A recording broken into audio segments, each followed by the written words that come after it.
everyone, and happy Friday. I'm Cadence Kilhuff. I'm Christian Schuster. And we have dedicated our third episode of the Seneca Scout to the topic of recent sports. Let's get started. In the past weekend, the internet has blown up with rumors about Taylor Swift and Travis Kelce. At last Sunday, after rumors of dating, Swift was seen walking in Arrowhead Stadium with Kelce next to her. At Sunday's game versus the Bears, Kelce caught the pass in the end zone for the touchdown to make it 41-10 Chiefs. At the moment, Swift was seen with Kelce's mom jumping and shouting when he scored, quote, "I heard she was in the house, so I knew I had to get the ball to Travis," end quote. Chiefs quarterback Patrick Mahomes says, in fact, since the Swift game attended, Chiefs tickets have skyrocketed, so we may be seeing her more often. With just a week remaining in the 2023 MLB season, teams not already and are making their case for a playoff berth. The Braves, Dodgers, Orioles, Rays, Brewers, and Twins have already claimed their postseason spot. If the season ended today, the Astros, Blue Jays, Cubs, D-backs, and Phillies would all qualify as well. Teams such as the Mariners, Marlins, Reds, Giants, and Padres are all still eligible, however, at the time of this writing, won't make the postseason cut. As it stands now, the American League wildcard matchups will be the 6th seed Astros will take on the 3rd seed Twins, and the 5th seed Blue Jays will face the 4th seed Rays. The National League matchups will be the Cubs as the 5th seed against the 3rd seed Brewers, and the Diamondbacks as the 5th seed against the Phillies as the 4th seed. The winners of the American League wildcard round matchups will face either the Rangers as the 2nd seed or the number 1 seeded Orioles. In the National League, the winners of the wildcard will match up against either the 2nd seed Dodgers or the number 1 seed Braves. Again, however, the Mariners, Marlins, Reds, Giants, and Padres could all swoop in and take one of the eligible wildcard spots. Looking at some sportsbook odds, the Dodgers have the best odds to win the World Series at 25%, the Braves with the second best odds at 21%, and the Rangers at third with 12%. The best odds in the American League.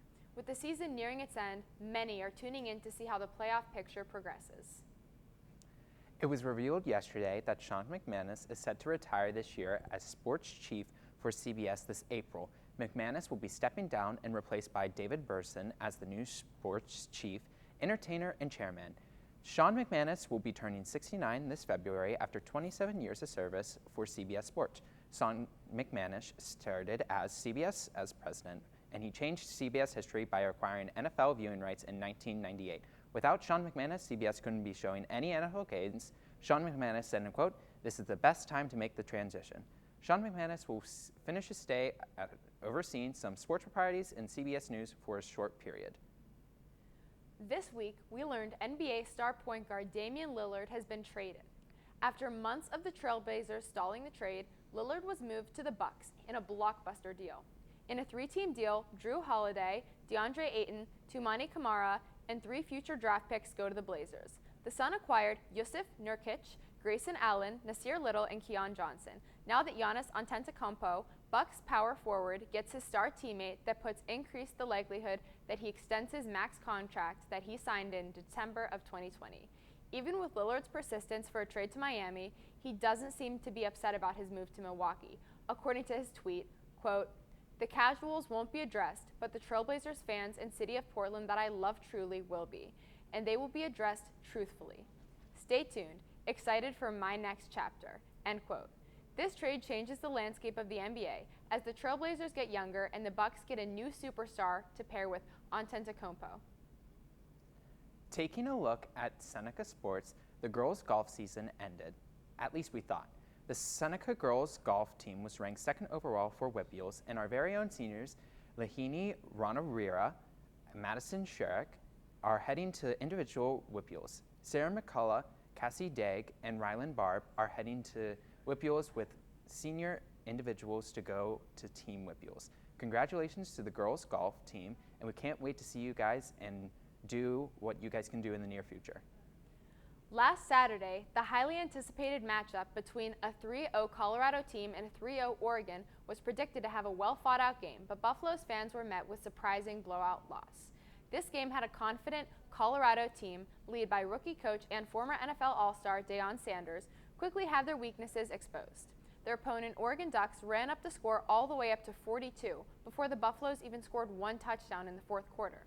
The head coach of the Colorado Buffaloes, Deion Sanders, acknowledged that the game that they just played was a, quote, good old-fashioned butt-kicking, end quote. But Sanders believes Colorado still is a great team and that one game will not define what the rest of their season is like. Many fans and football enthusiasts believe that there was a major skill gap between Oregon and Colorado that night and that they are not going to be able to stand up to other teams of the same stature. Also, some people believe that the Buffaloes needed to be humbled because it was reported that players on Deion Sanders' team were stepping on the Oregon logo and tearing it up. But Sanders believes, quote, we wasn't arrogant or whatever. We're confident people. If our confidence offends your insecurity, that's a problem with you, not us. We expect to do well, end quote. So we will see tomorrow if their team will hold up in their next game against UCS, University of Southern California Trojans, end quote. Los Angeles Chargers cornerback J.C. Jackson has been issued a warrant for his arrest as of last Monday at Attleboro District County Court probation. In 2021, while playing for the Patriots, Jackson was charged for criminal speeding and was ordered to attend a reckless driving class as well as pay a $300 fine. He had broken his probation and did not present himself in court last Friday, sparking the warrant. Last December, Jackson was also arrested in North Dartmouth, Massachusetts, for a nonviolent family issue, although he was released a day later. Last Sunday, he was healthily scratched, meaning that physically Jackson was in good condition to play, but there was still no chance that he could make it into the Chargers game. Coach Bradley Stanley stated to the press that Jackson's healthy scratch was not related to his current legal situation. The University of Nebraska girls' volleyball team set the world attendance for a women's sporting event on Wednesday, August 31st, 2023. When 92,003 fans come to Memorial Stadium in Lincoln to watch its volleyball team play Omaha.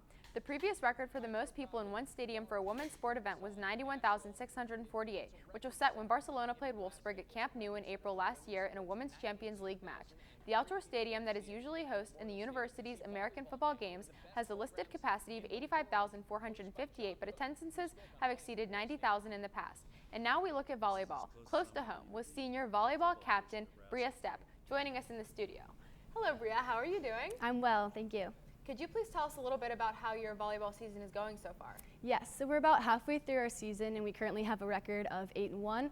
Also, we have a tournament win in Baltimore, Maryland, and we're hoping to finish out the rest of our season just as strong as we've started. That is very cool. And can you tell me a little bit about what is the best trait you think that your team has this year? I would say our best trait we have is the determination and also how the girls on the court just never give up. We've had some competitive and very close matches so far this year when we've been down like a lot of points, 6 points to 0, for instance, and we still came back and pulled out a win. And you guys believe that you have a really good shot of making playoffs or even winning the championship this year? I do. We have a very strong team this year. And that is great. I wish you the best of luck. Thank you. And that is all we have for you today. Please have a great night. For Christian Schuster, I'm Cadence Kilhoff. And I'm Bria Stepp. Have a good weekend, everyone.